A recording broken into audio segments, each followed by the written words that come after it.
नहीं, हम ना अब जिएंगे ना जीने देंगे। हम खुद चुप नहीं बैठे और तब तक इनको परेशान करते रहेंगे जब तक उनको हक नहीं मिलेगा। प्यार की भाषा भी करके देख ली, हाथ जोड़ के भी करके देख लिया, हमने चिल्ला के भी देख लिया, अब छीन के और लड़के लेंगे। ये नेशनल कॉन्फ्रेंस का भरोसा आज भी लोगों पे है और लोगों का भरोसा एनसी पे है, क्योंकि नेशनल कॉन्फ्रेंस को प्रॉपर तरीके से जम्मू कश्मीर के अंदर काम नहीं करने दिया जा रहा। कश्मीर के अंदर 5 फरवरी को हमारे वो लैंड डोनर्स पीएचई के हों, इरिगेशन के हों, पीडीडी के हों, हमारे एजुकेशन डिपार्टमेंट के हों, वो तमाम लोगों का रोष जो है वो कल 5 फरवरी को कश्मीर के अंदर दिखेगा। कल 5 फरवरी और कल के दिन जो है कश्मीर के अंदर एक बहुत बड़ा प्रोटेस्ट होने जा रहा है। तमाम वो लैंड डोनर्स की जानिब से जो है कल प्रोटेस्ट एहतजाज कश्मीर के अंदर जो है वो किया जा रहा है। आप तमाम लोगों को बता दूं कि पिछले 20-25 साल से इन लोगों ने अपनी ज़मीनें दी हैं इरिगेशन डिपार्टमेंट को, एग्रीकल्चर को, पीएचई को, पीडीडी डिपार्टमेंट को, लेकिन अभी तक इनको ना ही मुआवजा दिया गया, ना ही इनको जो है रोज़गार दिया गया। तो कल जो है बड़े पैमाने पे प्रोटेस्ट कश्मीर के अंदर निकाला जा रहा है और इनकी सपोर्ट में सोशल एक्टिविस्ट सनीकांत सिंह चिप जी जो हैं वो उतरेंगे। इससे पहले भी इनका मुद्दा जो है बहुत बार उन्हें उजागर किया, चाहे वो सोशल वेलफेयर की हों, आशा वर्कर हों और लैंड डोनर्स हों, इनका मुद्दा जो है अक्सर सरकार तक पहुंचाने की कोशिश करते हैं, लेकिन अभी तक हल नहीं हुआ। इनसे जाने की पूरी जो है विस्तार में कोशिश करेंगे। सनी जी, कल तो बड़ा एहतजाज वाला प्रदर्शन जो है कश्मीर में लैंड डोनर्स के द्वारा निकाला जा रहा है, आप भी उनकी सपोर्ट में उतरे हो। हालांकि इससे पहले बहुत बार आपने मुद्दा उजागर किया, लेकिन अभी तक उनका मुद्दा जो है हल नहीं हुआ, क्या कहेंगे? सबसे पहले रुखसार जी आपका बहुत बहुत धन्यवाद करना चाहता हूँ। कल कश्मीर के अंदर 5 फरवरी को हमारे वो लैंड डोनर्स पीएचई के हों, इरिगेशन के हों, पीडीडी के हों, हमारे एजुकेशन डिपार्टमेंट के हों, वो तमाम लोगों का रोष जो है वो कल 5 फरवरी को कश्मीर के अंदर दिखेगा। वो तमाम मुझे उन साथियों का कॉल आए, फ़ोन आए, कॉल आए, उनके मेमोरेंडम मेरे पास आए कि कल सर हम वहाँ पे अपना प्रोटेस्ट करने वाले हैं, आप हमारे फेवर में हमारा साथ, हमारा समर्थन करें और हमारे लिए कुछ बोलें। लेकिन मैं बोलना नहीं चाहता हूँ, आपके लिए खड़ा होना चाहता हूँ और खड़ा हूँ।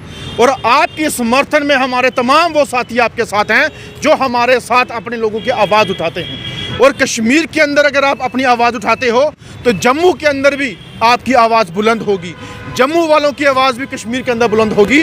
और हमें अफसोस है कि ज़मीनें जो आपने ली हैं गवर्नमेंट ने, वो क्या कोई जागीर नहीं है, वो बड़े बड़े अमीर कमीर नहीं है जिनकी ज़मीनें आपने लेके रखी हैं तो उनको आप कुछ नहीं दोगे। अरे वो गरीब लोग हैं जिनके पास सरमाया नहीं है खाना खाने का, नौकरी का, रोज़गार का, आपने उनकी ज़मीनें ऐंठ के रखी हैं और 20-20, 25-25 साल से और उनके ज़मीनों की ऊपर कंस्ट्रक्शन करके रखी है। और आपने तब आर्डर दे दिया नौकरी देंगे, कंपनसेशन देंगे। कौन सा कंपनसेशन, कौन सी नौकरी, ये बना के रखा आपने? मुझे बताइए, ये कोई सरकारी ज़मीन नहीं है, उनकी मालकी ज़मीन है, मिल्कियत ज़मीन, ऑनरशिप लैंड है उनकी। अगर उनसे ज़मीन नहीं ली होती आज वहाँ पे खेती करते, अपना रोज़गार चलाते, काम काज करते। आपने 25-30 साल से उनको बेवकूफ़ बना के रखा है। जम्मू कश्मीर को पहले यूटी में कन्वर्ट कर दिया, जम्मू कश्मीर बेच दिया, अब उनकी ज़मीनें लेके आपने जो है उनको उनकी ज़मीनों का सौदा किया हुआ है और आप आज तक उनको दरबदर रखा हुआ आप लोगों ने। और ये जो चीज़ है हम और बर्दाश्त नहीं करेंगे। कल 5 तारीख को कश्मीर के अंदर आंदोलन होगा और 16 फरवरी के बाद यहाँ जम्मू के अंदर जनसैलाब के रूप में तमाम लोग आएंगे। मेरी वीरवार को भी रामनगर में मीटिंग है, शनिवार को उधमपुर में मीटिंग है, फिर बिश्नाह के अंदर, सांबा के अंदर। ये तमाम मीटिंग कंप्लीट करने के बाद 16 तारीख को हम आप करेंगे। जैसे आप कह रहे हैं 25 साल हो गए इन लोगों को जो है अभी तक इंसाफ नहीं मिला। इससे पहले 10 साल जो है एलजी प्रशासन यहाँ रूल कर रहे हैं। 2019 के बाद और 14 से जो है भाजपा डायरेक्ट और इनडायरेक्ट जम्मू कश्मीर में सरकार चला रही है। अब तो चुनी हुई सरकार भी आ गई, एनसी जो है मेजोरिटी में है, क्यों नहीं जो है ये इन लोगों के काम कर रहे हैं, चाहे वो डेली वेजर्स हों, आशा वर्कर्स हों, आंगनबाड़ी वर्कर्स हों या फिर ये लैंड डोनर्स हों, क्यों एनसी जो है अब पीछे पीछे हो रही है? देखिए, नेशनल कॉन्फ्रेंस का भरोसा आज भी लोगों पे है और लोगों का भरोसा एनसी पे है, क्योंकि नेशनल कॉन्फ्रेंस को प्रॉपर तरीके से जम्मू कश्मीर के अंदर काम नहीं करने दिया जा रहा। उनकी कलम, उनके हाथ खींचे जा रहे हैं। अगर वो जम्मू कश्मीर के लोगों का भला करना चाहते हैं, काम करना चाहते हैं, तो नेशनल कॉन्फ्रेंस को नहीं किया दिया जा रहा, क्योंकि सारा क्रेडिट जो है नेशनल कॉन्फ्रेंस ले जाएगी।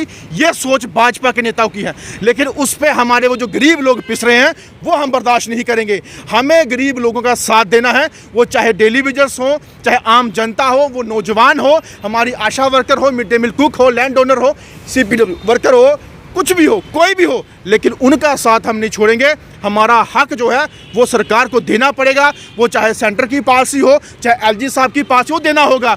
और यहाँ पे सेंटर के जो मंत्री हैं बड़ी बड़ी बातें करते हैं, एलजी साहब भी बातें करते हैं, हमने जम्मू कश्मीर के लोगों को हकूक दिया, उनको जो पीओजे के जहाँ बेस्ट पा किया उनको अपना अधिकार दिया, तो जिनकी ज़मीनें थी वो तो आपने छीन ली, वो तो लेके आप आज तक उनको अधिकार नहीं दे पा रहे। क्यों? ऐसा क्यों? आखिरकार कौन सा वो आपसे इतना बड़ा वो डायमंड मांग रहे हैं या इतना बड़ा कोई आपसे एरिया मांग रहे हैं? अपना हक मांग रहे हैं, वो भी अपना हक दे के। सनी जी मुझे बताइएगा कि पिछले 2 दिन ही पहले जो है सेंटर के अंदर बजट जो है वो पास हुआ है। सरकार के पास कोई पैसे की कमी है, फंड की कमी है? नहीं है ना। लेकिन फिर इन लोगों को पीछे पीछे क्यों निकाला जा रहा है? क्यों नहीं जो है इनको कंपनसेट किया जा रहा है टाइम टू टाइम? देखिए रुखसार जी, बेसिकली जो बजट पास हुआ है 41,000 करोड़, अगर आप पीछे नज़र मारेंगे तो हर साल का बजट देखिए उससे बहुत कम है। और रही बात आज की डेट में यूटी सरकार और एलजी प्रशासन, ये 2 चीज़ें यहाँ पे चल रही हैं। और मुझे बताइए 41,000 करोड़ किस किस को बटेगा, ये आप खुद बताइए। और रही बात यहाँ का रेवेन्यू जनरेट करने की बात, इंडस्ट्री का रेवेन्यू जनरेट यहाँ से होता है, रेवेन्यू का होता है, इलेक्ट्रिसिटी का होता है, एक्साइज का होता है, टैक्स का होता है, वो कहाँ जाता है? वो क्यों नहीं उसका पैसा दिया जाता? इससे पहले भी तो स्टेट थी ना, 2019 से पहले स्टेट थी। इन लोगों को तो 25 साल हो गए ना। अगर इनको इंस्टॉलमेंट पे भी देते आज इनकी रकम खत्म हुई होती। देखिए उस सरकार को भी बोझ नहीं था। उससे पहले इन्होंने उनको रोजगार दिया, वो चाहे सीपीडब्ल्यू वर्कर लगे, मिड डे मील कुक लगे, इनको रोजगार दिया। लेकिन 10 साल 2014 के बाद क्या दिया उनको? कुछ भी नहीं दिया 2014 के बाद। अरे यार उनको नौकरी दी तो उनको दिए नेशनल कॉन्फ्रेंस ने, अगर काम दिया नेशनल कॉन्फ्रेंस ने। अरे 2014 के बाद और कुछ नहीं, आप उनको मिनिमम वेजेस एक्ट के तहत बढ़ा देते, क्यों नहीं बढ़ाया? यूटी आपने 19 के बाद लगा दी, 19 के बाद कोई ऐसा एक्ट लागू हुआ जो उनको फ़ायदा मिलता? इसलिए यहाँ पे सरासर तानाशाही जो है अब और बर्दाश्त नहीं होगी। हमें हमारा हक लेना है। कोई पाप नहीं मांग रहे, कोई एंटी नेशनली कोई चीज़ हम कर रहे, हम कोई गुनाह नहीं करे, हमें हमारा हक चाहिए, वो आपको देना होगा। तो आखिर में ये मुझे बताइएगा कि ये इनको हक इंसाफ कैसे मिलेगा? देखिए प्यार की भाषा भी करके देख ली, हाथ जोड़ के भी करके देख लिया, हमने चिल्ला के भी देख लिया, अब छीन के और लड़ के लेंगे। और छीनना और लड़ना जम्मू वालों को भी आता है और कश्मीर वालों को भी आता है। और हम लोग नहीं, हम ना अब जिएंगे ना जीने देंगे, हम खुद चुप नहीं बैठेंगे और तब तक इनको परेशान करते रहेंगे जब तक उनको हक नहीं मिलेगा। ये सन्नी कांचिप का वादा है।